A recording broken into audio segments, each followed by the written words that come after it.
খলিফা হারুনুর রশিদ একদিন এক আলিমকে জিজ্ঞেস করলেন, আপনি কি আমাকে নসিহত করবেন?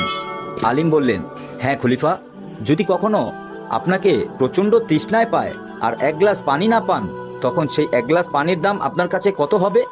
খলিফা বললেন, আমার অর্ধেক রাজ্য দিয়ে দেব। আলিম আবার জিজ্ঞেস করলেন, আর যদি পানি খাওয়ার পর বের না হয়, তখন মুক্তির দাম কত দিবেন? খলিফা বললেন, তাহলে আমার পুরো রাজ্যও দিয়ে দেব। আলিম বললেন, হে খলিফা, যে রাজ্যের দাম এক গ্লাস পানি ঢোকা আর বের হওয়ার সমান, সেটাকে নিয়ে কিসের এত অহংকার? এটাই আমাদেরকে শিক্ষা দেয়, দুনিয়ার রাজত্বই কিছু না, আসল সম্পদ হলো আল্লাহর সন্তুষ্টি। প্রিয় দর্শকবৃন্দ, আপনাদের উদ্দেশ্য বলতে চাই, মিরাজ মাদিনা কাফেলা একটি ছোট্ট চেষ্টা, যাতে আমরা ইসলামিক ইতিহাস, সহিহ হাদিস, সাহাবাদের জীবন এবং হৃদয় ছুঁয়ে যাওয়ার শিক্ষণীয় গল্পগুলো আপনাদের কাছে পৌঁছে দিতে পারি। আমাদের উদ্দেশ্য হলো যেন এই ছোট ছোট ভিডিও দেখে আপনি উপকৃত হতে পারেন, নিজেকে বদলাতে পারেন এবং আল্লাহর দিকে আরও একদম এগিয়ে যেতে পারেন। আমরা চাই এই দাওয়াতের কাজে আপনিও শরিক হন।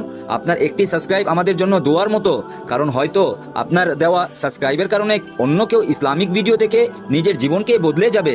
তাই আজই মিরাজ মাদিনা কাফেলা চ্যানেলটিকে সাবস্ক্রাইব করুন, ভিডিওগুলো বন্ধুদের সাথে শেয়ার করুন এবং আমাদের সাথে এই নেক কাজের যাত্রায় শরিক হন।